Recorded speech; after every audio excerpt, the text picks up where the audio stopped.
Hello everyone, BND परिवार में एक बार फिर से आप सभी का स्वागत है। आज के इस वीडियो में हम जेनेटिक्स पे चर्चा करेंगे।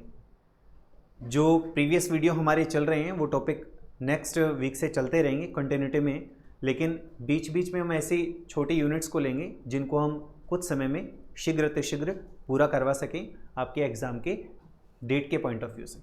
तो आइए आज के इस वीडियो में हम जेनेटिक्स स्टार्ट करते हैं। देखिए, जेनेटिक्स मतलब आनुवंशिकी, और मैं आपको बता रहा हूं कि जेनेटिक्स एक काफ़ी समझने लायक ब्रांच है और काफ़ी इंटरेस्टिंग है और एग्जाम के पॉइंट ऑफ व्यू से इंपॉर्टेंट है। तो आइए इसे देखते हैं। आनुवंशिकी, आनुवंशिकी में जाएं उससे पहले कुछ वर्ड्स को हम डिफाइन करते हैं। जैसे आपने एक वर्ड सुन रखा है आनुवंशिकता। आनुवंशिकता, आनुवंशिकता मतलब हेरिडिटी। ये आनुवंशिकता क्या होती है? देखिए, आनुवंशिकता से तात्पर्य है कि ऐसी प्रवृत्ति जिनमें कैरेक्टर्स या लक्षण जनकों से संतति में प्रवेश करते हैं या जनकों से संतति को प्राप्त होते हैं, दैट इज हेरिडिटी या आनुवंशिकता। तो हम क्या लिखेंगे? ऐसी प्रवृत्ति जिससे जनकों के लक्षण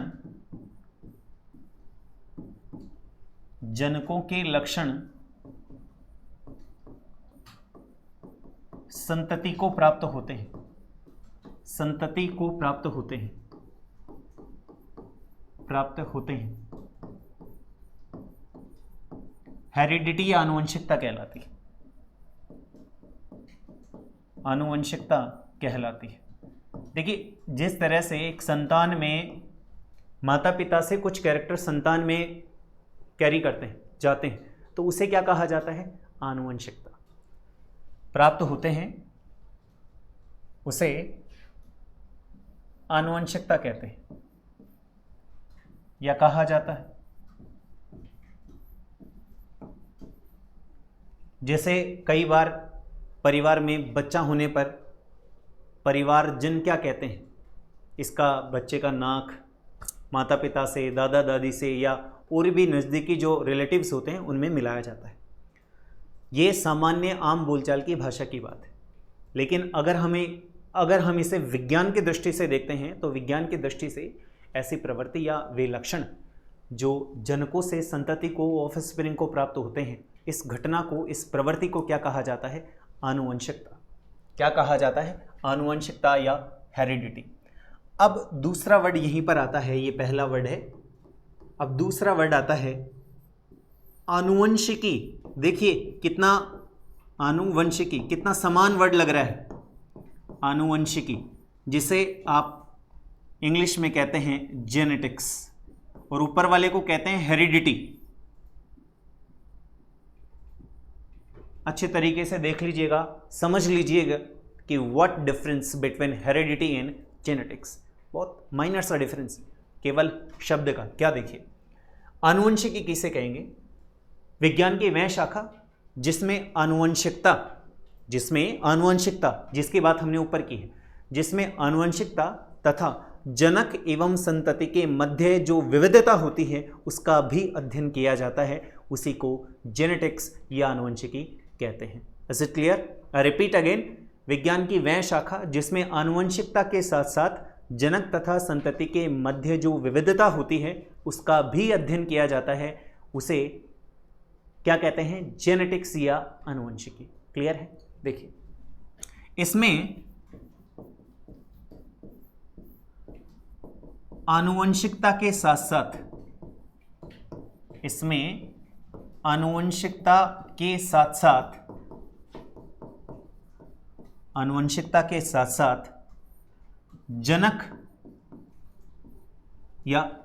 जनक तथा संतति की विविधता का भी अध्ययन किया जाता है। विविधता का भी अध्ययन किया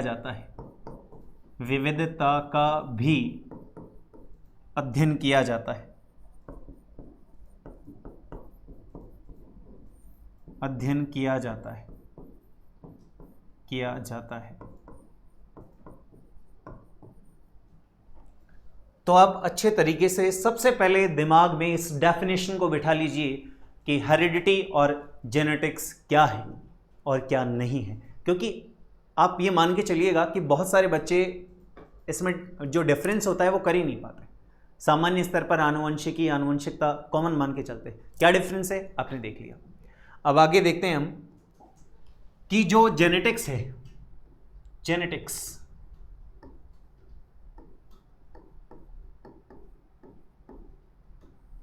जेनेटिक्स ये जो वर्ड है ये ग्रीक वर्ड है या ग्रीक वर्ड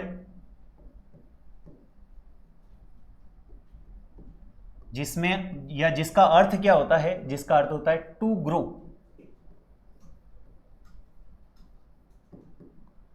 अर्थात वृद्धि करना।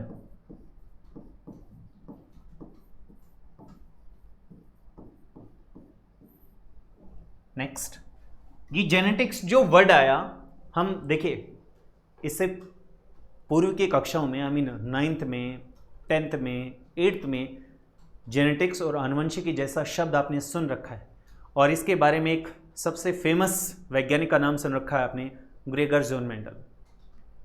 लेकिन अब यहाँ पर हम टेक्निकल और तथ्यात्मक बातों पे थोड़ा ज़्यादा फोकस करेंगे। जेनेटिक्स शब्द किसने दिया? जेनेटिक्स शब्द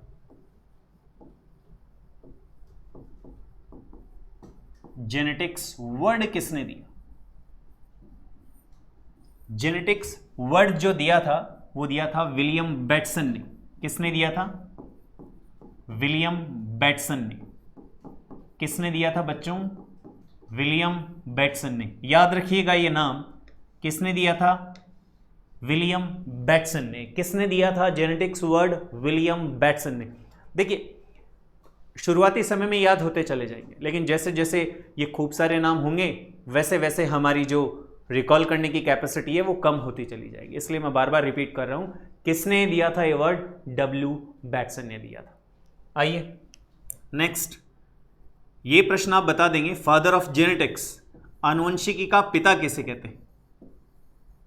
फादर ऑफ जेनेटिक्स। सबको पता है, बच्चे बच्चे को पता है कि फादर ऑफ जेनेटिक्स किसे माना जाता है? ग्रेगर जोन मेंडल को कहा जाता है। किसे? ग्रेगर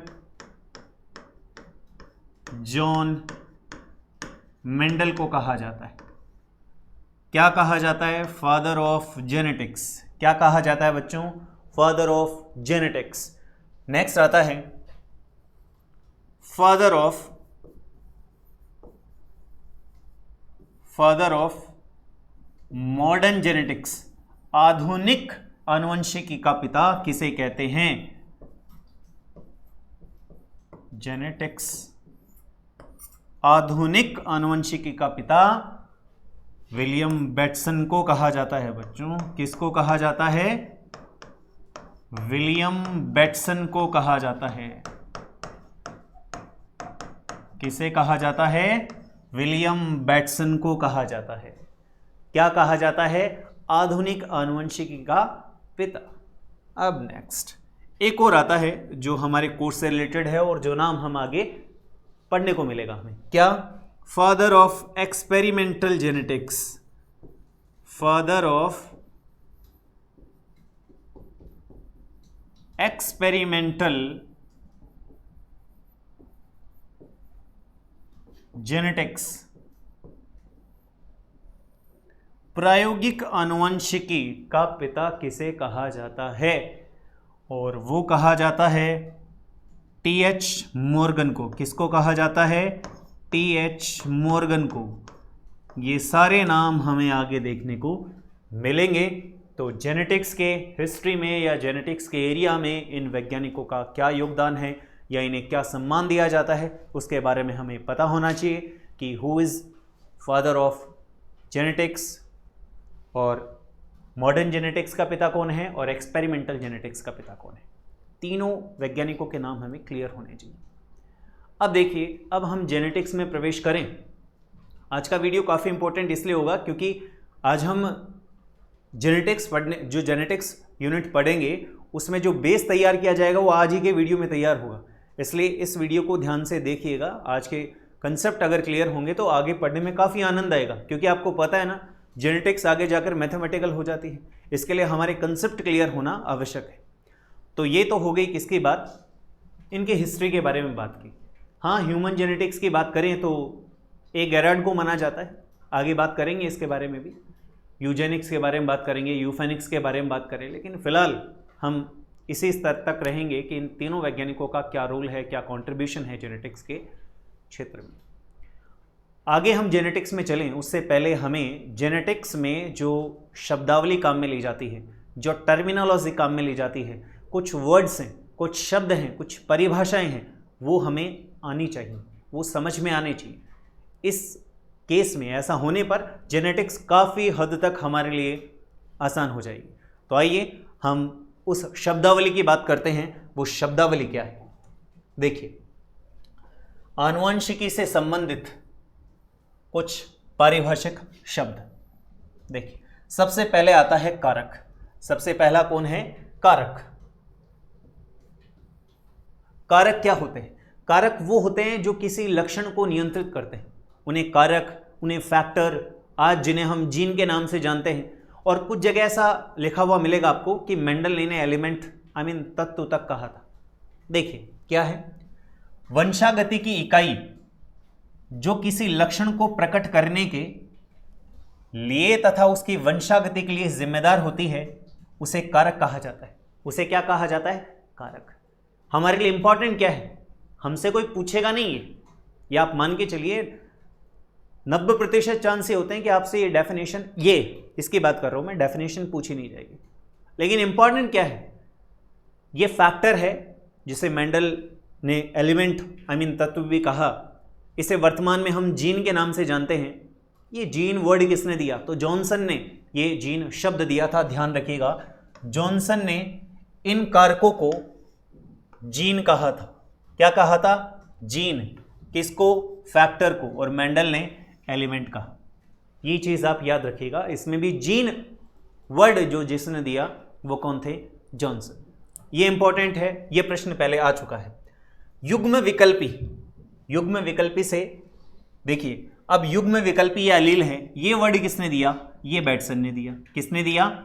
ये बैटसन ने। ये वही बैटसन है, ये वही बैटसन है। देखिए, एक ही वैज्ञानिक का, इन्हीं बैटसन का नाम हम कारक संकल्पना यानी कि फैक्टर हाइपोथेसिस में भी लेंगे।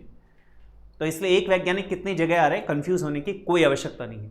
तो अलील या युग्म विकल्पी शब्द किसने काम में लिया या किसने दिया? बैटसन ने दिया। इसका मतलब क्या है? किसी जीन के एकांतरित स्वरूपों को जो समजात गुणसूत्रों पर समान स्थल पर, सेम लोकस पर पाए जाते हैं, अलील कहलाते हैं। क्या कहलाते हैं? अलील कहलाते हैं। लोकस क्या है वो भी मैं आपको बता दूं। जस्ट सपोज आपके सामने ये एक क्रोमोसोम है। ये क्या है? क्रोमोसोम है। देखिए, ये क्या है? एक क्रोमोसोम है। तो गुणसूत्र का वह स्थान जहां पर जीन लोकेटेड होते हैं, पाए जाते हैं, स्थित होते हैं, दैट इज लोकस। उसे क्या कहा जाता है? लोकस। और loci is a plural word of locus. इसी का बहुवचन है लोकाई।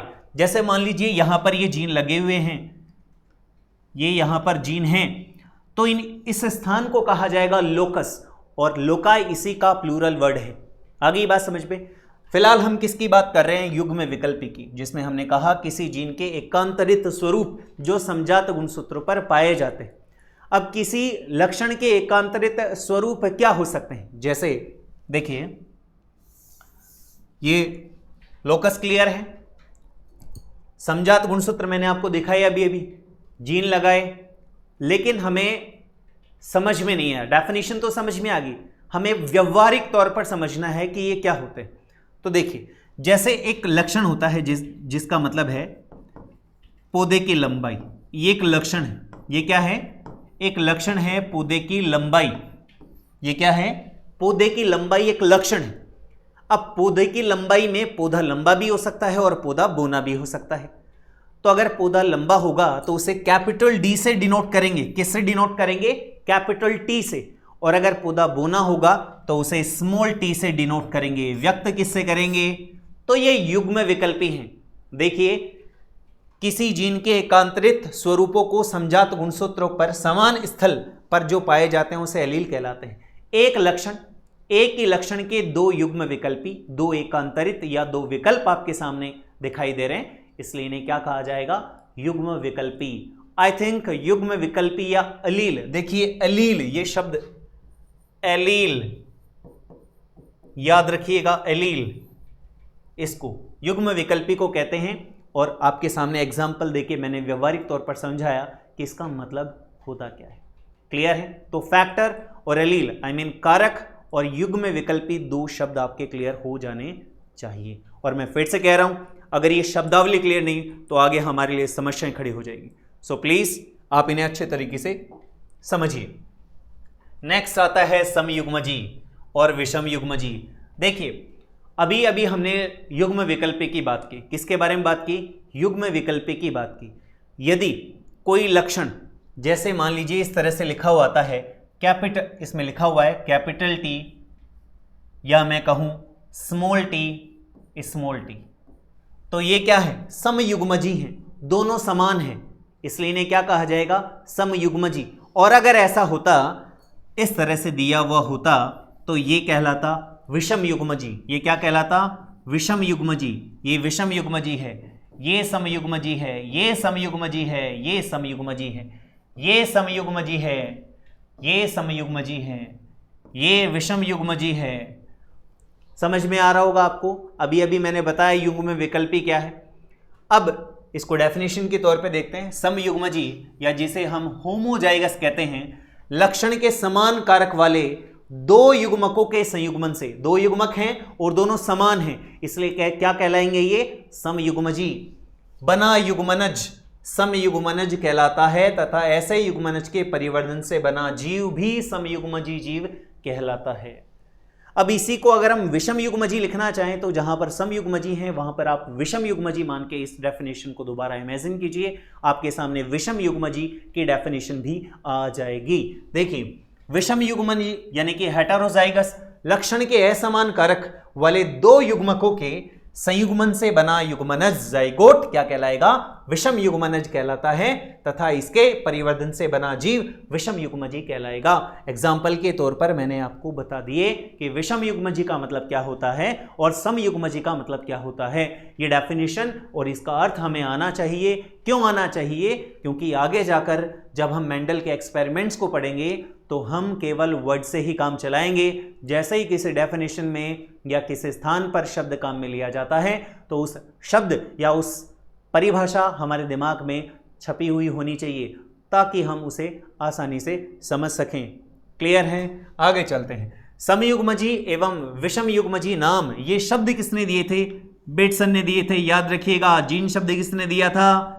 जीन शब्द जॉनसन ने दिया था। किसने दिया था? जॉनसन ने दिया था, याद रखिएगा। ये इंपॉर्टेंट बातें हैं। हेमीजाइगस, हेमीजाइगस का मतलब होता है अर्धयुग्मजी। हेमीजाइगस का मतलब क्या होता है? अर्धयुग्मजी। अर्धयुग्मजी मतलब जैसे मान लीजिए कि अगर अभी समझ में नहीं आए तो मैं आपको एक टॉपिक बोलता हूं, लिंग सहलग्नी वंशागति, सेक्स लिंक्ड इनहेरिटेंस। जब हम पढ़ेंगे तो आपको पता चलेगा कि केवल उसमें जो निर्माण होता है वो अर्धयुग्मजी का ही निर्माण होता है।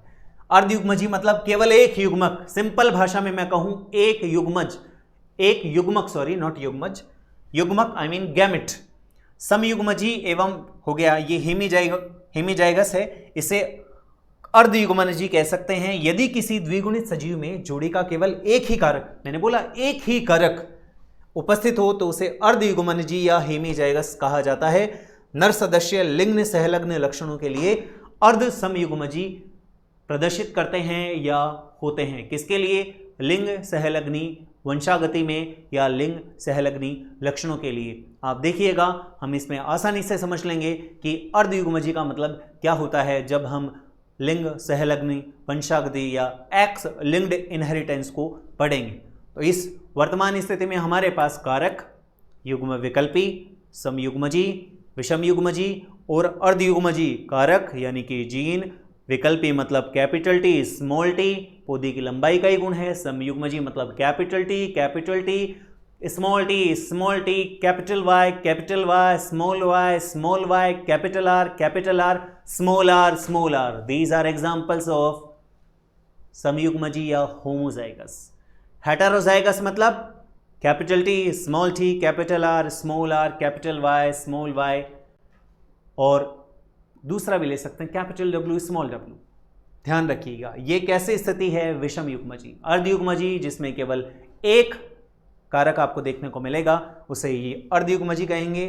नर सदस्यों में जो लिंग सहलग्नी वंशागति होती है उसमें इसे आसानी से समझ पाएंगे। आगे देखिए, लक्षण प्रारूप। लक्षण प्रारूप मतलब फिनोटाइप। किसी भी जीव का जो आउटर स्ट्रक्चर होती है, बाह्य लक्षण होती है, बाह्य संरचना होती है, दैट इज फिनोटाइप या लक्षण प्रारूप या बाह्य लक्षण प्रारूप। जबकि उसी जीव की जीनी स्ट्रक्चर को क्या कहा जाता है, जीनोटाइप या जीनी प्रारूप या जीनी संरचना। तो फिनोटाइप और जीनोटाइप ये भी दोनों इंपॉर्टेंट वर्ड हैं। कई बार एग्जाम्स में इससे संबंधित प्रश्न पूछा जा चुका है। कैसे पूछा जा चुका है वो बात हम आगे करेंगे। फिलहाल हमें इतना पता होना चाहिए, फिनोटाइप का मतलब बाह्य लक्षण, जो किसी भी जीव के बाह्य संरचना का अध्ययन किया जाता है, लक्षणों का अध्ययन किया जाता है, दैट इज फिनोटाइप या समरूप लक्षण। और जीन प्रारूप का मतलब जीन स्ट्रक्चर को पढ़ा जाता है, जीन स्ट्रक्चर को देखा जाता है, दैट इज जीनोटाइप या जीनी प्रारूप। तो आइए देखते हैं लक्षण प्रारूप। लक्षण प्रारूप का मतलब होता है किसी लक्षण का बाहरी या आकारिकी स्वरूप जो दिखाई देता है, लक्षण प्रारूप कहलाता है या फिनोटाइप कहलाता है। अब जीनोटाइप देखते हैं। जीन प्रारूप किसी लक्षण प्रारूप का आनुवंशिक संगठन, आई मीन उसका जीन प्रारूप क्या कहलाता है, जीनोटाइप। लक्षण प्रारूप और जीन प्रारूप मतलब फिनोटाइप और जीनोटाइप वर्ड किसने दिए थे, जॉनसन ने दिए थे। इससे पहले के वर्ड सारे के सारे किसने दिए थे, बैटसन ने दिए थे।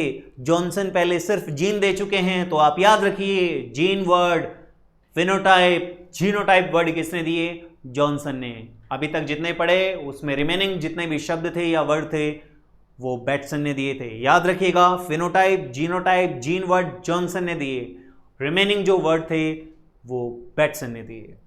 फिनोकॉपी, फिनोकॉपी मतलब फिनो यानी कि बाह्य लक्षण, कॉपी मतलब उसका प्रतिरूप। क्या मतलब इसका, यदि अलग अलग जीनोटाइप को अलग अलग वातावरण में रखा जाए और बाद में वो एक जैसा प्रदर्शित करें तथा उनके द्वारा समान लक्षण प्रारूप प्रकट किया जाए तो उनको आपस में फिनोकॉपी कहा जाएगा। फिनोकॉपी सिर्फ डेफिनेशन के हिसाब से आपको याद रखना है, हमारे यहाँ इतनी जल्दी काम में नहीं आएगा, लेकिन ये वर्ड इनके समान था इसलिए इसको यहाँ पर मेंशन या ऐड किया गया है। फिनोकॉपी मतलब अलग अलग जीनोटाइप, अलग अलग जीन प्रारूप वाले जीव हैं, लेकिन उन्हें अगर कहाँ रखा जाए, अलग अलग वातावरण में रखा जाए और वो समान बाह्य लक्षण प्रदर्शित करते हैं तो उसे फिनोकॉपी कहा जाएगा। उसे क्या कहा जाएगा, फिनोकॉपी कहा जाएगा। तो हमने किस किस की बात कर ली, हमने जीन फैक्टर की बात कर ली, हमने एलील युग्म विकल्पी की बात कर ली, हमने होमोजाइगस यानी कि समयुग्मजी की बात कर ली, हमने हेटेरोजाइगस यानी कि विषम युग्मजी की बात कर ली, हमने हेमीजाइगस आई मीन अर्धयुग्मजी की बात कर ली, हमने फिनोटाइप यानी लक्षण प्रारूप की बात कर ली, जीनोटाइप मीन्स जीन प्रारूप की बात कर ली और फिनोकॉपी की बात कर ली। आगे चलते हैं। देखिए इसके बाद में आता है संकर ओज या हाइब्रिड विगर। ये अलग अलग शब्द है दोनों, हाइब्रिड और विगर, या जिसे आपको हेटेरोसिस, हेटेरोसिस, हेटेरोसिस एक ही बात देखने को मिले। इसका मतलब क्या होता है, जैसे कोई भी संतति होती है, कोई भी संतति होती है, ये लैंगिक प्रजनन की बात की जा रही है वर्तमान में, कोई भी संतति होती है तो वो अपने माता पिता से उत्कृष्ट होती है, अच्छे गुणों को लिए हुए होती है, इसी को हेटेरोसिस कहते हैं। संततियों का अपने पैतृकों की तुलना में अधिक ओजपूर्ण होना अर्थात अच्छे लक्षणों युक्त होना संकर ओजता कहलाता है। संकर ओज विषम युग्मजता के कारण पैदा होती है। और ये भी ध्यान रखिएगा कि लंबे समय तक अगर इन्हीं में कायिक जनन होता रहेगा तो कुछ समय तक तो इन लक्षणों को कैरी किया जाएगा, लेकिन कुछ समय बाद इनमें डिप्रेशन यानी कि गिरावट या कमी देखने को मिलेगी। आगे ये बात समझ में, हमें हेटेरोसिस वर्ड पता होना चाहिए। आगे चलते हैं तो कुछ डेफिनेशन बाकी हैं, इससे पहले कुछ डेफिनेशन और देख लेते हैं हम, यहाँ पर मेंशन नहीं है। जैसे देखिए, एक है प्रभावी लक्षण। क्या है प्रभावी लक्षण, क्या है प्रभावी लक्षण, यानी कि डोमिनेंट कैरेक्टर। क्या है? Dominant character. जब हम क्रॉस करवाएंगे तो जो लक्षण F1PD में प्रकट होगा दैट इज डोमिनेंट कैरेक्टर, और जो लक्षण प्रकट नहीं होगा that is recessive character, I mean अप्रभावी लक्षण। तो लिखिए, वह लक्षण जो F1PD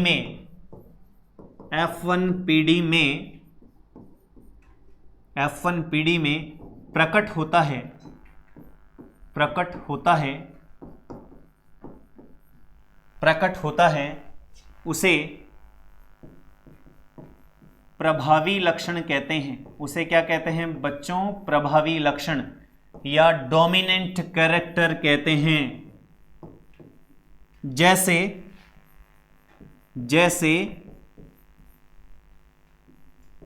पौधे का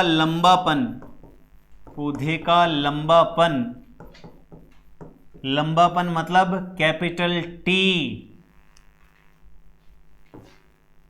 बोनेपन पर प्रभावी, या मैं लिख दूं पौधे का लंबापन, बात खत्म। ये क्रॉस में देख लेंगे हम, क्योंकि जब हम F1 वो क्रॉस करवाएंगे तो क्रॉस करवाने पर F1PD में आई मीन कैपिटल टी और स्मॉल टी आई मीन लंबे और शुद्ध बोने पौधों में जब हम क्रॉस करवाएंगे तो F1PD में हमें सभी लंबे पौधे प्राप्त होंगे, जबकि उनका जीनोटाइप होएगा capital T small T available है, उपलब्ध है जीनोटाइप में, फिर भी वो पौधे कैसे हैं? लंबे हैं। इसका मतलब क्या हुआ? इसका मतलब ये हुआ कि कैपिटल टी ने स्मॉल टी को सप्रेस कर लिया, रोक लिया।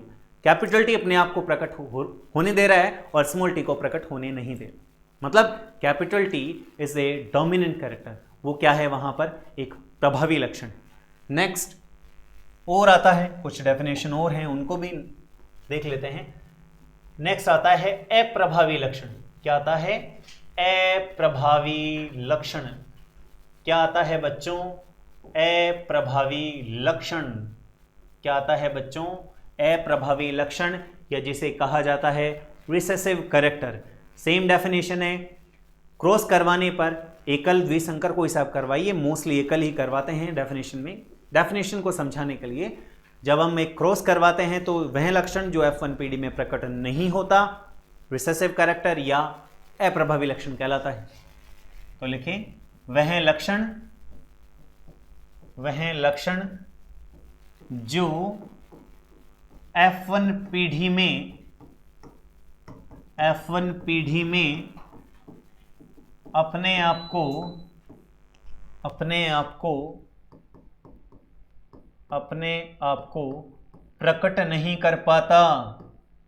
प्रकट नहीं कर पाता है, उसे अप्रभावी लक्षण कहते हैं। उसे क्या कहते हैं? अप्रभावी लक्षण कहते हैं। उसे क्या कहते हैं बच्चों? उसे अप्रभावी लक्षण कहते हैं। एग्जाम्पल के तौर पर अगर हम देखना चाहें तो जैसे पौधे का बोनापन देखिएगा, जब क्रॉस करवाएंगे तो प्रकट नहीं कर पाएगा अपने आप को, जबकि उधर रहेगा जीनोटाइप में स्मॉल टी। क्लियर है? आगे चलते हैं। आगे कुछ शब्द आएंगे F1PD। क्या आएगा? F1PD का मतलब होता है फर्स्ट फिलियल जनरेशन। क्या मतलब होता है? इसका मतलब होता है फर्स्ट फिलियल जनरेशन।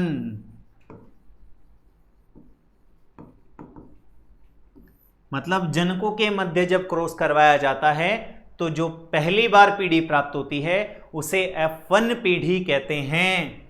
इसी प्रकार से F2 जनरेशन या F2PD, अगर F1 पीढ़ी में क्रॉस करवाया जाएगा तो जो मिलेगा वो कौन होगा? Second filial generation. इसी प्रकार से F2 F3 आगे चलता चला जाएगा। बात समझ में आ गई? मतलब एक जनक है, उनके संतान होती है तो वो F1PD है, उस संतान के संतान होती है, मतलब जनकों के क्या हो गए, ग्रैंड डॉटर, ग्रैंड सन, वो क्या हो गए, F2 पीढ़ी। क्लियर है, उनके भी हो जाएंगे तो that is F3 generation. Clear है, तो F1, F2, F3 इसी तरह आगे चलते रहेंगे। आगे देखते हैं, देखिए नेक्स्ट एक वर्ड आता है बैक क्रॉस। कौन सा क्रॉस, बैक क्रॉस। कौन सा क्रॉस, बैक क्रॉस। काफी इंपॉर्टेंट है, कई बार एग्जाम्स में प्रश्न पूछे जा चुके हैं। बैक क्रॉस का मतलब क्या होता है, हिंदी में इसे कहते हैं प्रतीप संकरण। क्या कहते हैं, प्रतीप संकरण। क्या कहते हैं बच्चों, प्रतीप संकरण। इसकी खोज का श्रेय किसे दिया जाता है, इसकी खोज के बारे में हेमलोन को श्रेय दिया जाता है।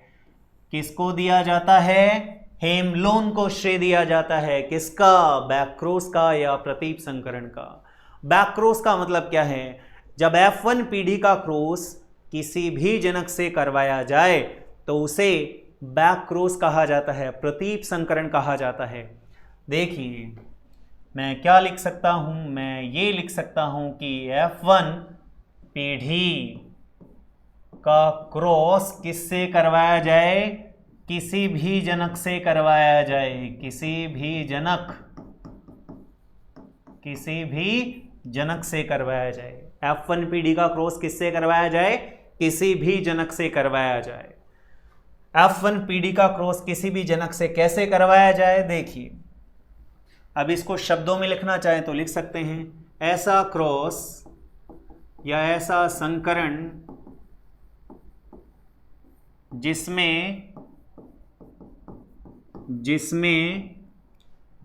F1 पीढ़ी का क्रॉस किसी भी जनक के साथ करवाया जाए। किसी भी जनक के साथ करवाया जाए। किसी भी जनक के साथ करवाया जाए। फॉर एग्जाम्पल, अगर हम लंबापन और बोनापन को कैरेक्टर मान के चलते हैं, जब मैं मोनोहाइब्रिड पढ़ाऊंगा तब भी इसको दोबारा से ले लेंगे हम। ऐसे मान के चलिए कि ये F1 पीढ़ी है तो इसका क्रॉस समयुग्मजी लंबे से हो सकता है, इसका क्रॉस समयुग्मजी बोने पौधे से करवाया जा सकता है। दोनों स्थितियों में ये क्या है, दोनों ही स्थितियों में ये बैक क्रॉस है। क्या है, बैक क्रॉस है, प्रतीप संकरण है। याद रखिएगा, अभी 2-3 ऐसे क्रॉस लेंगे, वो दोनों तीनों इंपॉर्टेंट है, इतने इंपॉर्टेंट है कि बार बार इनसे प्रश्न पूछा जाता है। इनका फेनोटाइप जीनोटाइप पूछ लिया जाता है। वर्तमान में हम डेफिनेशन पढ़ रहे हैं, we are not talking about genotype and phenotype of back, out, reciprocal, किसी भी क्रॉस के बारे में बात नहीं करें, उसी से मैं बात करेंगे। अभी केवल डेफिनेशन है तो बहुत आसान, लेकिन उसी से मैं बात करेंगे। आगे चलते हैं। अब इसके बाद में बात करते हैं, कुछ शब्द आपको देखने को मिलते हैं, जैसे ये शब्द देखने को मिलेगा आउट क्रॉस। क्या देखने को मिलेगा, आउट क्रॉस। आउट क्रॉस का मतलब क्या है, F1 पीढ़ी का क्रॉस किससे करवाया जाए, समयुग्मजी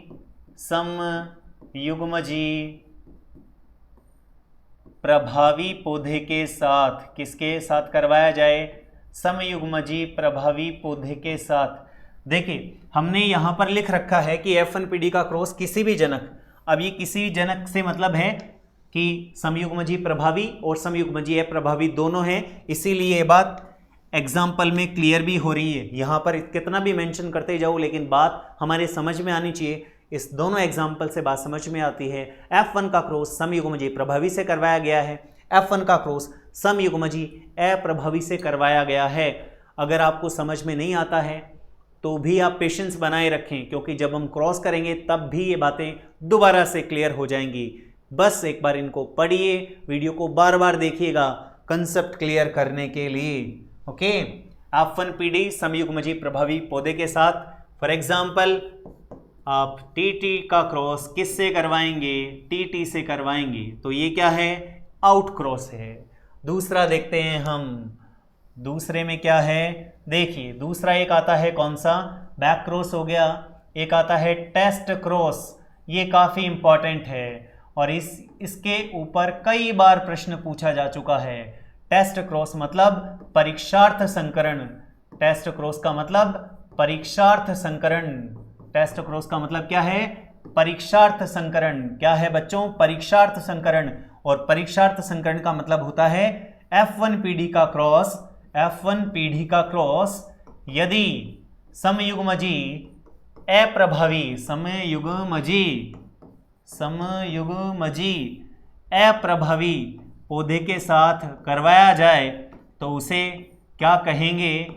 उसे हम टेस्ट क्रॉस या परीक्षार्थ संकरण कहेंगे। उसे क्या कहेंगे? टेस्ट क्रॉस या परीक्षार्थ संकरण कहेंगे। कई बार आपको एक स्टेटमेंट देखने को मिलता है, वो स्टेटमेंट क्या है? देखिए आपको देखने को मिलता है क्या कि प्रत्येक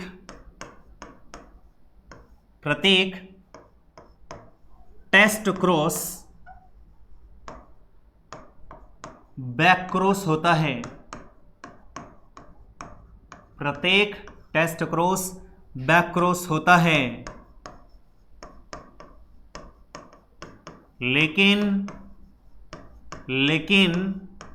प्रत्येक बैक क्रॉस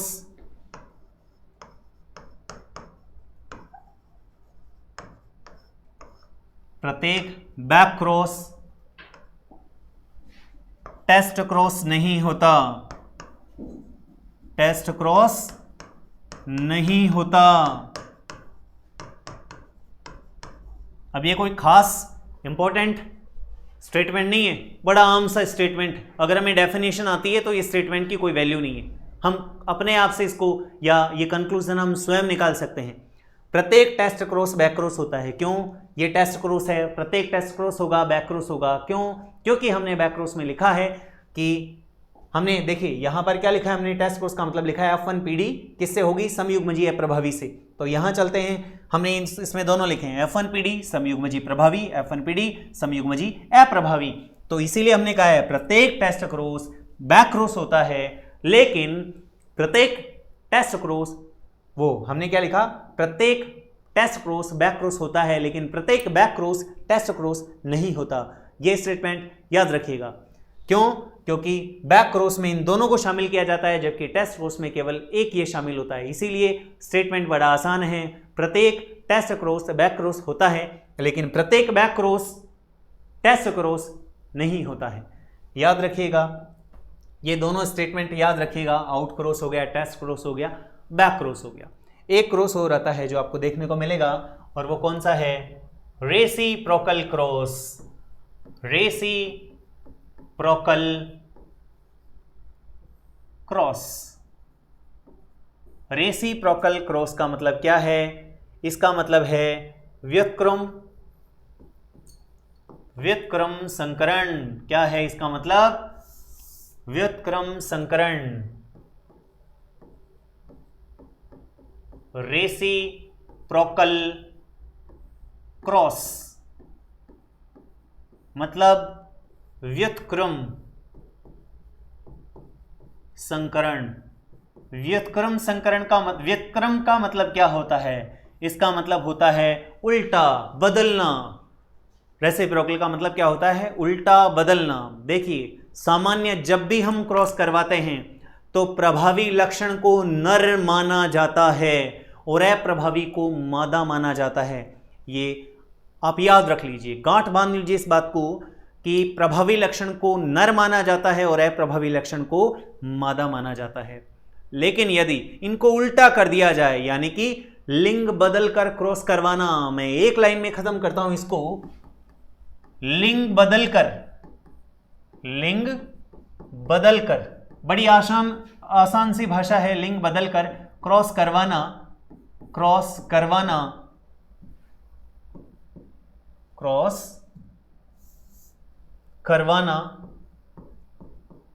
क्या कहलाता है? करवाना व्युत्क्रम क्रॉस कहलाता है, व्युत्क्रम क्रॉस कहलाता है। क्या कहलाता है?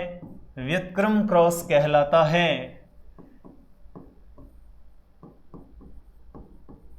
क्या कहलाता है बच्चों? व्युत्क्रम क्रॉस कहलाता है। फॉर एग्जाम्पल देखिए, एक सामान्य क्रॉस की बात करते हैं। सामान्य क्रॉस, सामान्य क्रॉस, सामान्य क्रॉस में अगर हम देखते हैं तो हम ये कहते हैं, क्या कहते हैं हम ये कहते हैं कि ये और इसमें क्रॉस करवाया तो ये कौन है? ये नर है और ये मादा है। क्लियर है? क्लियर है क्या बच्चों? तो इसमें क्रॉस करवाएंगे, इसमें क्रॉस करवाएंगे। लेकिन अगर हम यहाँ पर रेसिप्रोकल को देखते हैं तो स्थिति कुछ हमें ऐसी मिलेगी। अगर ये हालत है, देखिए, तो इस स्थिति में ये तो क्या हो जाएगी? मादा, और ये क्या हो जाएगा? नर। तो इसी को क्या कहते हैं? लिंग बदलकर क्रॉस करवाना, रेसिप्रोकल क्रॉस।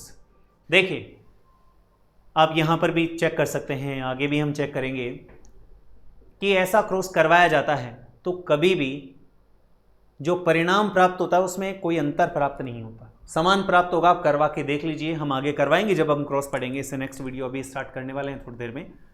एक छोटा सा लाइव वीडियो यूट्यूब पे भी आएगा, अपने थंबनेल में आपके पास शेड्यूल होगा। इस वीडियो के ख़त्म होने के बाद में हम वापस से जेनेटिक्स में आएंगे और क्रॉस को पढ़ेंगे, mono, di, reciprocal, test, back, out, सभी को देखेंगे। जब इसके परिणाम देखेंगे तो परिणाम बिल्कुल समान आएंगे। फिर इसका महत्व क्या है? देखिए, जब हम रेसिप्रोकल क्रॉस करवाते हैं तो सामान्य स्थिति में कोई परिणाम में परिवर्तन नहीं आता है, लेकिन कोशिका द्रव्य वंशानुगति में अगर ऐसा होता है तो वहाँ पर परिणाम बदल जाते हैं, वहाँ पर परिणाम बदल जाते हैं। ऐसा कार्ल कोरेंस ने बताया था। किसने बताया था? कार्ल कोरेंस ने बताया था। याद रखिएगा ये बात, हम आगे इसको डिटेल में पढ़ेंगे कि किस तरह से बदल जाते हैं। लेकिन इतना सा याद रखिएगा कि ये यूनिवर्सल ट्रुथ नहीं है। सामान्य स्थिति में एक कथन सही है कि परिणाम में कोई परिवर्तन नहीं होता। क्या ये यूनिवर्सल ट्रुथ है, सार्वभौमिक सत्य है? बिल्कुल नहीं है। कोशिका द्रव्य वंशागति होने पर परिणाम बदल जाएंगे, प्राप्त होने वाले परिणाम सामान्य क्रॉस से अलग प्राप्त होंगे। ये बात हमें याद रहनी चाहिए। हम कोशिका द्रव्य वंशागति को भी थोड़ा सा पढ़ लेंगे ताकि आपको ये समझ में आ जाए। ठीक है, तो ये क्रॉस हो गए। अब आगे चलते हैं। देखिए, आनुवंशिकी, आनुवंशिकी में अगर हम देखें आगे तो मेंडल को देखते हैं। आपको पता है मेंडल सबसे ज़्यादा कार्य जो किए थे आनुवंशिकी में वो मेंडल नहीं किए थे। किसने किए थे? मेंडल नहीं किए थे। तो हम सबसे पहले बात किसकी करते हैं? मेंडल की। Gregor zone Mendel. Gregor zone Mendel जो कौन है? Father of genetics. कौन है? Father of genetics. कौन है बच्चों? फादर ऑफ जेनेटिक्स, जिन्हें फादर ऑफ जेनेटिक्स या आनुवंशिकी का पिता कहा जाता है। क्या कहा जाता है बच्चों? फादर ऑफ जेनेटिक्स या आनुवंशिकी का पिता कहा जाता है। देखिए, अब कुछ इनसे संबंधित बातें हैं। जन्म, इनका जन्म जो है वो 22 जुलाई, कब? 22 जुलाई 1822 को हुआ है। कब हुआ है बच्चों?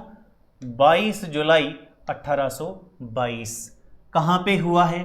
मोराविया गांव है, मोराविया गांव। कहाँ पर है ये? ये मोराविया गांव है जो ऑस्ट्रिया में है। कहाँ पर है बच्चों? ऑस्ट्रिया में।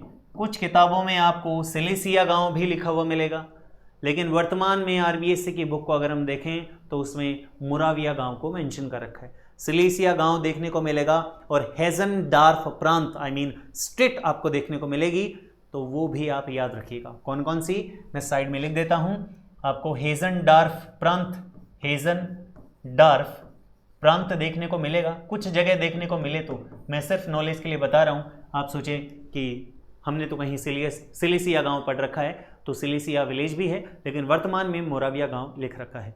क्लियर है? ये चेकोस्लोवाकिया में है, ये भी याद रखिएगा। ठीक है, आगे चलते हैं। 1842 में क्या करते हैं? 1842 में ये दर्शन शास्त्र यानी कि फिलोसॉफी दर्शन शास्त्र का द्विवर्षीय पाठ्यक्रम पढ़ते हैं। क्या पढ़ते हैं? द्विवर्षीय पाठ्यक्रम। कब? 1842 में। क्या करते हैं? दर्शन शास्त्र का द्विवर्षीय पाठ्यक्रम पढ़ते हैं। क्लियर है? इसके बाद 1843 में ये जाते हैं ब्रून शहर में। कहाँ जाते हैं? ब्रून शहर में। और ब्रून शहर में जाकर ये क्या बन जाते हैं? पादरी बन जाते हैं। क्या बन जाते हैं? पादरी बन जाते हैं। क्लियर है? 1851 में क्या बच्चों? 1851 में ये जाते हैं वियना। वियना क्या है? ऑस्ट्रिया की राजधानी है। वियना जाते हैं और वियना जाकर ये गणित, मैथमेटिक्स, गणित तथा प्राकृतिक विज्ञान, नेचुरल साइंस, गणित तथा प्राकृतिक विज्ञान, नेचुरल साइंस का अध्ययन करते हैं। देखिए एक व्यक्ति किस किस चीज़ का अध्ययन कर रहा है? Mathematics, natural science, philosophy, biology, genetics. आ गई बात समझ में? 1854 से 1864 तक ये क्या करते हैं? अध्यापन का कार्य करते हैं। क्या करते हैं? अध्यापन का कार्य करते हैं। किसमें? विद्यालय अध्यापन का कार्य करते हैं। क्या करते हैं बच्चों? एक मॉडर्न स्कूल होता है। क्या होता है? Modern school. उसमें ये अध्यापन का कार्य करते हैं। क्या करते हैं? अध्यापन यानी कि पढ़ाते हैं। अध्ययन अलग है, अध्यापन अलग है। ये स्टडी है, ये टीचिंग है। ओके।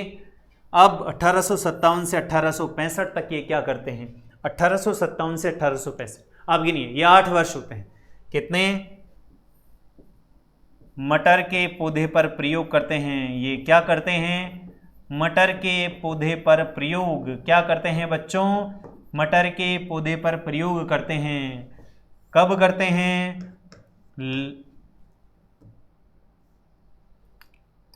लगभग 8 वर्षों तक। कितने वर्षों तक? लगभग 8 वर्षों तक। 8 वर्षों तक करते हैं। याद रहेगी बात?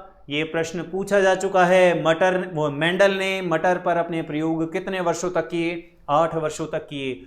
आपको ये ईयर में ज़रूर आपको कहीं बुक्स में चेंज मिल सकता है, लेकिन वर्तमान आरबीएसई बुक में यही 1857 से 1865 मिलेगा।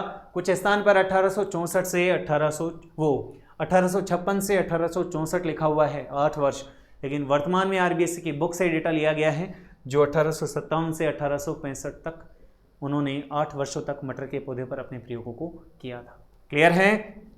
मृत्यु 6 जनवरी। मृत्यु कब हो जाती है इनकी? 6 जनवरी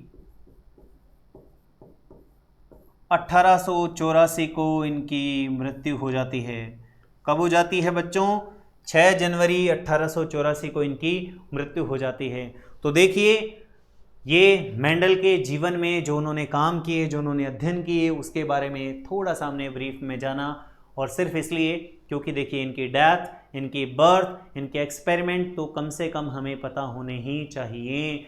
जैसे कि 8 वर्ष वाला क्वेश्चन पहले पूछा जा चुका है। क्लियर है बच्चों? आगे चलते हैं। अब देखिए ब्रून सोसाइटी ऑफ नेचुरल हिस्ट्री, ये वो सोसाइटी है जिसके सामने मेंडल ने अपने प्रयोग प्रस्तुत किए। क्या? मेंडल ने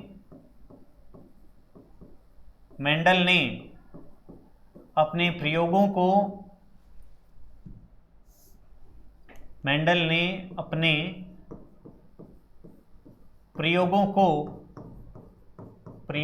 को इस सोसाइटी के सामने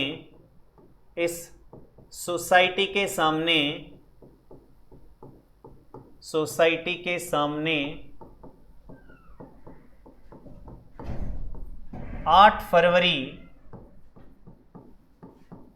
1865 से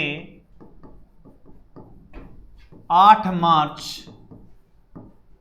1865 तक अपने प्रयोगों को इस सोसाइटी के सामने 8 फरवरी 1865 से 8 मार्च 1865 तक प्रस्तुत किए और इन्होंने अपने जो प्रयोग किए थे उन प्रयोगों का शीर्षक क्या रखा? पादपों में संकरण के प्रयोग, एक्सपेरिमेंट्स इन प्लांट्स, और वो भी किसके? हाइब्रिड या हाइब्रिडाइजेशन के। तो पादपों में संकरण के प्रयोग क्या था, इनका शीर्षक था, और ये प्रश्न भी पहले पूछा जा चुका है। देखिए, ये एक जर्मन भाषा की पत्रिका थी और ये टाइटल जो इनका जर्मन भाषा में था वो था वर्षुचु उबर फ्लेजेंजन हाइब्रिडन। क्या था? वर्षुचु उबर फ्लेंजेन हाइब्रिडन, ये इसका शीर्षक था। ये जर्मन भाषा में इसी शीर्षक के साथ प्रकाशित हुई थी। क्या? इनके प्रयोग या इनके एक्सपेरिमेंट्स। क्लियर है? आगे देखते हैं। देखिए, मेंडल आते हैं तो मेंडल, हम जानते हैं कि मेंडल को कभी भी अपने जीवन में प्रसिद्धि प्राप्त नहीं हुई। प्रयोग उन्होंने किए लेकिन उसके बावजूद उन्हें प्रसिद्धि प्राप्त नहीं हुई। क्यों नहीं हुई? तो हम देखते हैं मेंडल की असफलता के कारण। मेंडल की असफलता के कारण, मेंडल की असफलता के कारण मेंडल क्यों सफल नहीं हो पाए? मेंडल सफल होकर भी असफल थे, या आप यूं कहें मेंडल असफल होकर भी सफल थे। Choice is yours. लेकिन उस स्थिति में देखा जाए तो मेंडल सफल होकर भी असफल थे। क्यों असफल थे? उनकी अनसक्सेस के पीछे कौन से कारण रहे, उनको देखते हैं। देखिए, सबसे पहला, इनके प्रयोगों का गणितीय रूप, इनके प्रयोगों का गणितीय रूप। देखिए, हमने इसीलिए इनकी हिस्ट्री में देखा है कि मेंडल ने मैथमेटिक्स का अध्ययन किया था। मैथमेटिक्स आई मीन गणित तथा नेचुरल साइंस प्राकृतिक विज्ञान का 3 वर्षों तक इन्होंने अध्ययन किया था जब ये वियना गए थे। तो इनके प्रयोगों में जो गणितीय प्रारूप था, वो गणितीय प्रारूप जब इन्होंने इस सोसाइटी के सामने प्रस्तुत किया तो उस समय के वैज्ञानिक इन प्रारूपों को, इस गणितीय डेटा को समझ ही नहीं पाए। तो ये असफलता का कारण बना। अब ये क्या मान के चलेंगे आप इसे? अच्छी बात है, बुरी बात है? मतलब उन लोगों के समझ में नहीं आया तो उन्होंने इसे गलत साबित कर दिया। किसे? इस मैथमेटिकल डेटा को गलत साबित कर दिया। उन लोगों के समझ में नहीं आया, लेकिन गणितीय प्रारूप, गणितीय डेटा अच्छे थे। ये एक ऐसा पॉइंट है जो सफलता में भी गिना जाता है। अगर मेंडल ने ये गणितीय प्रारूप नहीं चुने होते या अपने प्रयोगों का जो डेटा है उसे रिकॉर्ड मेंटेन नहीं किया होता और मैथमेटिकल उसे डिनोट नहीं किया होता तो मेंडल सफल नहीं हो पाते। ये भी आप याद रखिएगा।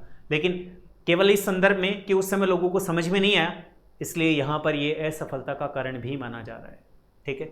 दूसरी बात, देखिए, इस समय डार्विन की एक बुक आती है, डार्विन की एक पुस्तक लॉन्च होती है जिसका नाम होता है ओरिजिन ऑफ लाइफ या ओरिजिन ऑफ स्पीसीज।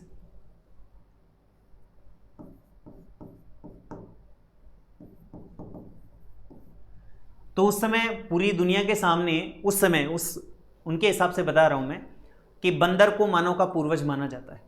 तो पूरे विश्व के जितने भी प्रमुख वैज्ञानिक थे उनका सबका ध्यान आकर्षित किधर की तरफ हो जाता है? डार्विन की तरफ हो जाता है। इसलिए मेंडल के किए गए कार्यों पर किसी की नज़र उस समय जाती ही नहीं। आ गई बात समझ में? और असफलता का कारण क्या था? देखिए, कुछ लोगों ने मेंडल की मानी भी, तो कुछ वैज्ञानिकों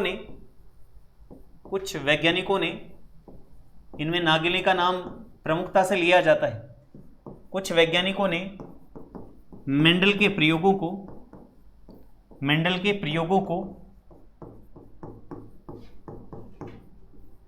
दूसरे पौधों पर किए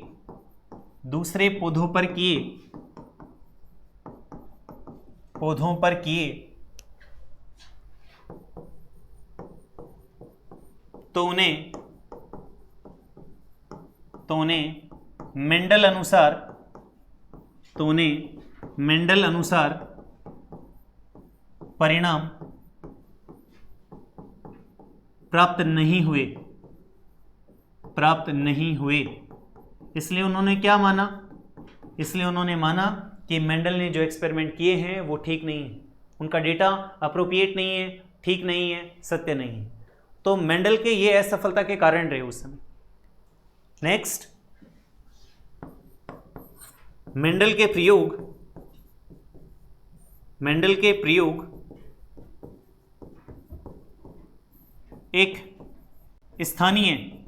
एक लोकल स्थानीय जर्नल में प्रकाशित हुए।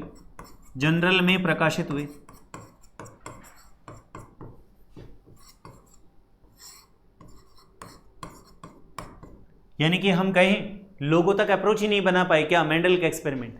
एक लोकल, आप खुद सोचिए, कोई एक साइंस न्यूज़ है, एक लोकल न्यूज़पेपर में आती है, तो वो अप्रोप्रिएट लोगों तक, आई मीन साइंटिस्ट तक या उस विज्ञान से संबंधित व्यक्तियों तक वो जानकारी, वो एक्सपेरिमेंट नहीं पहुंच पाते और ऐसी स्थिति में वो अनभिज्ञता में ही रह जाते हैं। तो ऐसा ही मेंडल के साथ हुआ। मेंडल ने जो एक्सपेरिमेंट किए वो सारे के सारे, जिसे पादपों में संकरण के प्रयोग हम कह रहे हैं, शीर्षक वाली जो प्रयोग थे, वो केवल और केवल एक स्थानीय जर्नल में प्रकाशित होते हैं। परिणाम स्वरूप वो विश्व भर के वैज्ञानिकों तक पहुंच नहीं रहे, और पहुंच भी रहा है तो ध्यान आकर्षित नहीं कर पा रहे। तो इस प्रकार से ये वो प्रमुख कारण थे जिनके कारण मेंडल सफल नहीं हो पाए, जीते जी सफल नहीं हो पाए, या मैं कहूँ सफल होकर भी असफलता का मुख उन्हें देखना पड़ा। अब देखते हैं मेंडल की सफलता के क्या कारण थे। तो मेंडल की सफलता के कारण क्या थे? देखिए, मेंडल की सफलता के कारण ये थे,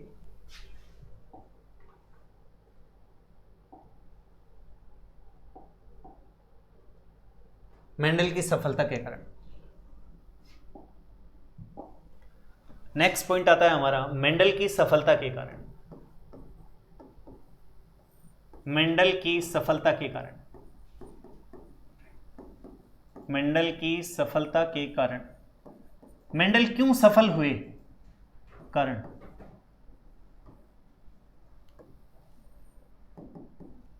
मेंडल सफल इसलिए हुए, देखिए, सबसे पहली बात, उन्होंने एक बार में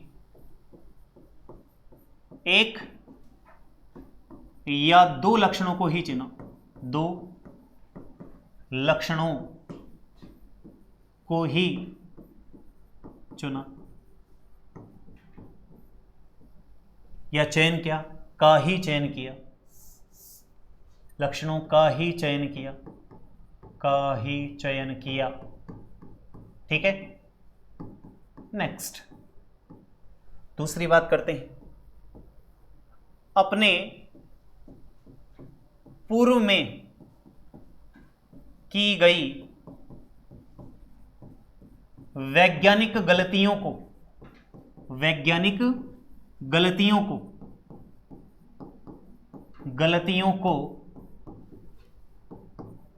उन्होंने नहीं दोहराया,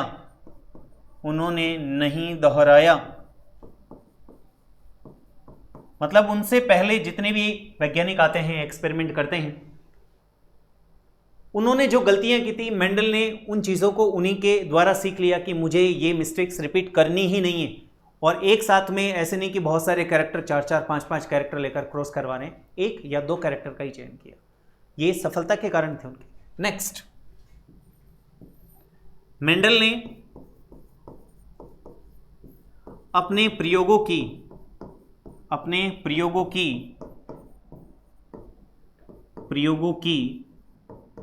सभी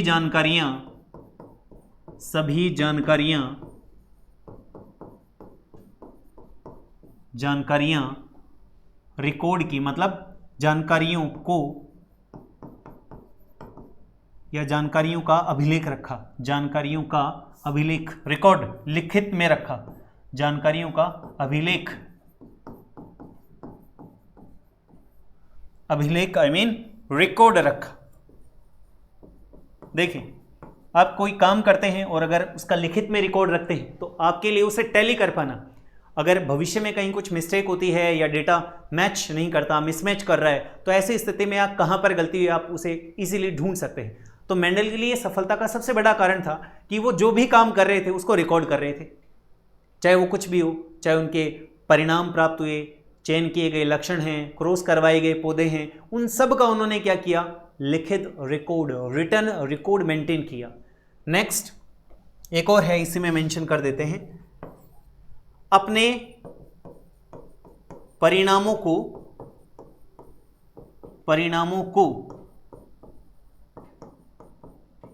गणितीय प्रारूप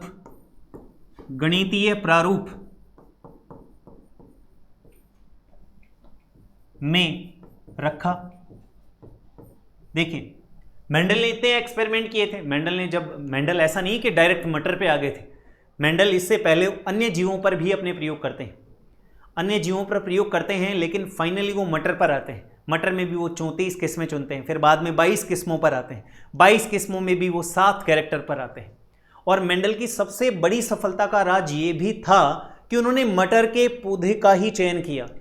क्यों? मटर के पौधे का चयन करने से बहुत सारे कैरेक्टर स्वतः ही उन्हें प्राप्त हो गए। ये कोइंसिडेंस मान के चलिए, कुछ भी मानिए आप, लेकिन अगर मेंडल ने मटर के स्थान पर किसी और पौधे का या किसी अन्य जीव का चयन किया होता तो शायद ही ऐसी सफलता मेंडल को मिल पाती। देखिए, मटर के पौधे का चयन करने से आप खुद सोचिए, मटर के पौधे में क्या क्या फैसिलिटीज हैं, क्या क्या सुविधाएं हैं, क्या कैरेक्टर हैं जो मेंडल को स्वतः ही प्राप्त हो गई। मेंडल का पौधा 1 वर्षीय पादप है, यानी कि आप उसका जीवन काल छोटा होता है तो आप उससे बार बार उसकी संततियों का अध्ययन कर सकते हैं। आप मान लीजिए ऐसा पौधा चयन करते हैं जिसका लाइफ साइकिल लंबा है, तो उसमें जब रिप्रोडक्शन होगा, फ्लावरिंग होगी, फ्रूटिंग होगी, तब तक वो खुद वैज्ञानिक ऊपर पहुंच जाएगा।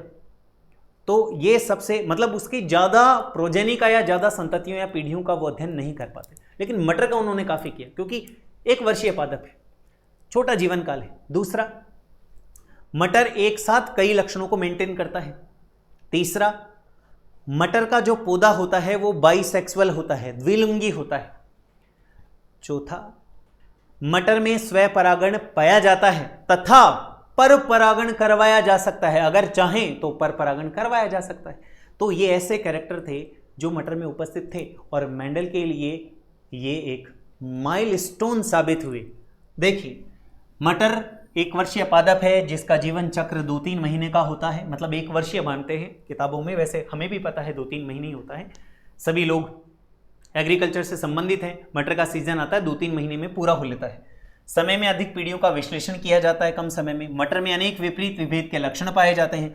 मटर में प्राकृतिक रूप से स्वपरागण पाया जाता है तथा मेंडल को बिना अतिरिक्त प्रयास के लक्षणों की शुद्धता प्राप्त हो गई। देखिए, आगे देखते हैं आगे क्या क्या कैरेक्टर हैं। मटर में कृत्रिम रूप से पर परागण करवाया जा सकता है, इसके विपरीत पादपों में संकरण करवाया जा सकता है। देखिए, एक चीज और आप मेंशन कर लीजिए, हमने कहा कि मटर में क्या मिलता है, स्वपरागण। क्या मिलता है? स्वपरागण। क्या मिलता है? स्वपरागण। लेकिन मटर में करवाया क्या जा सकता है? मटर में पर परागण करवाया जा सकता है। क्या करवाया जा सकता है बच्चों? पर परागण करवाया जा सकता है, करवाया जा सकता है। कैसे करवाया जा सकता है? इसकी कुछ प्रोसेस हैं। देखिए, पहली प्रोसेस आती है जिसका नाम है इमैस्क्यूलेशन। इमैस्क्यूलेशन का मतलब है विपुंसन, और विपुंसन का मतलब है रिमूवल ऑफ स्टेमन्स। क्या मतलब है? यानी कि पुंकेसरों को हटाना, पुंकेसरों को हटाना। क्लियर है? अरे क्लियर है? बैग वो इमैस्कुलेशन या विपुंसन का मतलब क्या होता है? एक द्विलिंगी पौधे में से पुंकेसर को तोड़कर हटाना। ये प्रक्रिया हाथ से की जा सकती है, ये प्रक्रिया अल्कोहल की सहायता से करवाई जा सकती है, ये प्रक्रिया मुख्यतः सुबह के समय की जाती है। मतलब एक फ्लावर है तो उसमें से हम किसको हटा देते हैं? देखिए, आप खुद देखिए, 1 मिनट, ये देखिए,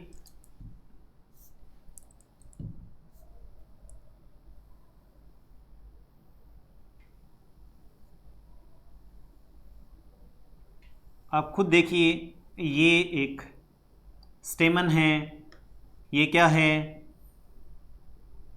एक स्टेमन है। तो ऐसी स्थिति में इनको हटाना क्या कहलाएगी, इमैस्कुलेशन या विपुंसन। हमें पता है ये कौन है, ये स्टिग्मा है, वर्तिकाग्र है। कौन है ये, वर्तिकाग्र है। और ये वर्तिका स्टाइल है।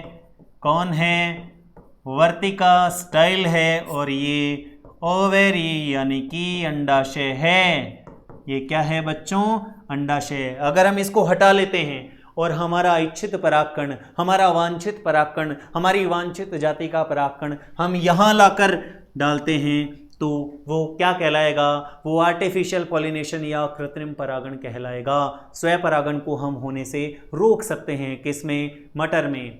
तो आपको समझ में आ जाना चाहिए कि इमैस्कुलेशन का मतलब होता है removal of stamens, removal of stamens. आ गई बात समझ में। एक छोटा सा और आता है, यहाँ पर एक शब्द और आता है, बैगिंग। क्या आता है बच्चों, बैगिंग। बैगिंग का मतलब क्या होता है, देखिए, बैगिंग का मतलब होता है थैलीकरण करना। क्या मतलब होता है, थैलीकरण करना। क्या मतलब होता है, थैलीकरण करना। थैलीकरण करने से मतलब क्या है, देखिए कि ये एक पौधा है और यहाँ पर अगर मैं इस तरह से थैलीकरण कर दूँ, मतलब थैली को बांध दिया जाए, तो वायु की सहायता से कोई भी परागकण इस पर नहीं आ सकते। यानी कि हम अवांछित परागण को बैगिंग की सहायता से रोक देते हैं। किसकी सहायता से, थैली बांधकर हम क्या कर देते हैं, अवांछनीय परागण को रोक देते हैं। क्लियर है, बात समझ में आ गई। तो आपको ये समझ में आना चाहिए कि बैगिंग का मतलब क्या होता है। तो देखिए, इनकी सहायता से भी मेंडल सफल हो पाए थे। एक और शब्द आता है टैगिंग। क्या वर्ड आता है, टैगिंग। टैगिंग का मतलब होता है टैग लगाना। टैग लगाना से तात्पर्य ये होता है कि हम जिस भी पौधे में इमैस्कुलेशन या विपुंसन करवाते हैं, वहाँ पर एक नोट लगा दिया जाता है जिसमें उस पादप का लोकल नाम, बॉटनिकल नाम, कब करवाया, किसने करवाया, वो सारी इन्फॉर्मेशन वहाँ पर उपलब्ध होती है। तो ये वर्ड्स भी आप याद रखना, क्योंकि इसमें यहाँ पर विपुंसन इंपॉर्टेंट है। विपुंसन किसे कहा जाता है, या परागकणों को हटाने की प्रक्रिया क्या कहलाती है, ये आपके लिए इंपॉर्टेंट हो सकती है। बात समझ में आ गई। तो इस प्रकार से क्या हो गए बच्चों, इस प्रकार से ये कैरेक्टर्स हो गए किसके, मटर के। मटर को उगाना सरल है तथा अधिक देखभाल की बिल्कुल भी आवश्यकता नहीं होती है। नेक्स्ट, मेंडल अपने निष्कर्षों का सांख्यिकी विश्लेषण किया करते थे। मैंने ऊपर भी लिखवा दिया, प्रीवियस स्लाइड में बता दिया कि वो मैथमेटिकल स्टैटिकल डेटा मेंटेन करते थे। मेंडल ने गुणात्मक लक्षणों का मात्रात्मक विश्लेषण किया। गुणात्मक मतलब जो क्वालिटी वाइज थे उनकी क्या की, क्वांटिटी को बढ़ाया। जिनकी क्वालिटी बढ़िया थी उनकी क्वांटिटी को बढ़ाया। ये क्या है, ये गुणात्मक लक्षण का मात्रात्मक विश्लेषण है। बात समझ में आ गई। आगे चलते हैं, मेंडल के कार्य। मेंडल ने मटर के पौधे में 7 जोड़ी विपरीत विभेद वाले यानी कि कंट्रास्टिंग ट्रेट्स के लक्षणों का अध्ययन किया। वो 7 लक्षण कौन से थे, आप देख लीजिए। वो 7 लक्षण, ये लक्षण थे, देखिए आपके सामने प्रदर्शित हो रहे हैं। वो 7 लक्षण कौन से थे, पादप की लंबाई, पादप की लंबाई जिसमें प्रभावी लक्षण लंबापन है और अप्रभावी लक्षण बूनापन है। दूसरा है पुष्प की स्थिति। पुष्प की स्थिति अक्षीय है या शीर्षस्थ है, ये याद रखिएगा। फली की आकार, फली का आकार फूली हुई है, संकुचित है। ये सारे कैरेक्टर जो हैं वो प्रभावी हैं, मतलब F1PD में अगर इन लक्षणों का चयन किया जाए तो ये लक्षण प्रकट होंगे। ये अपने आप को प्रकट नहीं कर पाएंगे, ये अप्रभावी लक्षण हैं। इसी प्रकार से फली का रंग है जो कि हरा और पीला है। इसी प्रकार से बीज का आकार है जो कि गोल और झुर्रीदार है। इसी प्रकार से बीज कवच का रंग है जो धूसर और सफ़ेद है। इसी प्रकार से बीज पत्र का रंग है जो पीला और हरा है। कुछ बच्चों के समझ में नहीं आ रहा होगा कि पुष्प का रंग कहाँ पर गया सर, क्योंकि पुष्प का रंग हम काफ़ी बार पढ़ते हैं, कई जगह देखते हैं कि पुष्प का रंग, फ्लावर का कलर क्रॉस करवाते वक्त काम में लिया जाता है, जिसे कैपिटल आर और वाइट स्मॉल आर से प्रदर्शित किया जाता है। तो वो कहाँ गया बेटा? बीज कवच का जो रंग है इसके स्थान पर कुछ किताबों में और कुछ वैज्ञानिकों द्वारा पुष्प का रंग काम में लिया जाता है। तो अगर आप इसके स्थान पर पुष्प का रंग काम में लेना चाहें तो कोई गलती नहीं है, पुष्प का रंग इसी के स्थान पर लिया जाता है। आ गई बात समझ में? आप ये भी लिख सकते हैं, गलत नहीं माना जाएगा। बात समझ में आ गई? आपको वर्तमान में 7 कैरेक्टर याद होने चाहिए, इनका प्रभावी और अप्रभावी याद होना चाहिए। हम जब क्रॉस पढ़ेंगे तो इनके अलग अलग लक्षणों का चयन करके आपको वो क्रॉस भी सिखाएंगे और बताएंगे कि ये किस प्रकार से आगे चलता है। क्या? मेंडलिज्म। अभी देखते हैं, अभी हमारे सामने कितने लक्षण हैं? 7 लक्षण हैं। आपको पता है मटर में कितने होते हैं? 7 गुणसूत्र, 7 क्रोमोसोम माने जाते हैं। आ गई बात समझ में? अब हम देखते हैं कि n बराबर 7 है तो 7 हैं, तो आप देखिए कि गुणसूत्र कौन कौन से थे मटर में, गुणसूत्र कौन कौन से थे? देखिए मटर में गुणसूत्र कौन कौन से थे? पहला फर्स्ट, फोर्थ, फिफ्थ और 7th। देख लीजिए आपके सामने हैं, फर्स्ट, 4, 5th और 7th। क्लियर है? इसे आप इस तरह से याद रखिएगा, 1457। एक गाड़ी का नंबर याद कर लीजिए आप, जिस तरह से बाइक्स का, 4 व्हीलर का अपने घर में होती है उसका नंबर याद होता है, उस तरीके से याद कर लीजिए 1457। ये कौन है? ये वो गुणसूत्र हैं जिन पर उपस्थित लक्षणों का चयन मेंडल ने किया था। क्लियर है? और इन पर उपस्थित लक्षणों की संख्या, इन पर उपस्थित लक्षणों की संख्या, इन पर उपस्थित लक्षणों की संख्या वो कितनी है? वो भी एक गाड़ी के नंबर की तरह याद कर लीजिए। और वो गाड़ी का नंबर क्या है बेटा? वो गाड़ी का नंबर है 2311। क्या नंबर है वो? 2311। वो गाड़ी का नंबर कौन सा है? 2311। याद रख लीजिए, 1457 और 2311। वो गाड़ी का नंबर कौन सा है? 2311। वो गाड़ी का नंबर कौन सा है? 1457। एक गाड़ी का नंबर क्या है?